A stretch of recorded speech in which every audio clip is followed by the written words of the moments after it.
Uma das lições de Jesus que nós nunca prestamos atenção, e tem várias que a gente não presta também, e bom que prestássemos a todas elas, diz assim, João 3,6, Jesus falando, o que é nascido da carne é carne, o que é nascido do espírito é espírito. Um rapaz disse para mim que ele começou a namorar uma moça e na primeira noite eles excederam ali em carinhos. Ele foi para cá, sentiu mal, orou a noite inteira, chorou diante de Deus. E no outro dia disse para ela, olha, a gente vai terminar o namoro aqui hoje. Ontem nós fomos para cá, disse, não, mas não tem problema, a gente vai pelo espírito agora. Eu falei, não, o que é nascido da carne é carne. O namoro que nasceu entre nós não é uma coisa santa. Se fosse, teria sido respeitoso.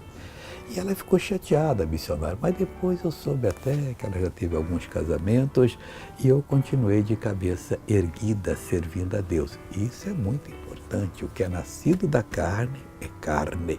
O que é nascido do espírito é espírito. Veja o nascimento de alguma coisa. Agora veja essa pessoa que tem um testemunho para dar. Cheguei aqui com muita dor de cabeça, não aguentava nem abrir o olho.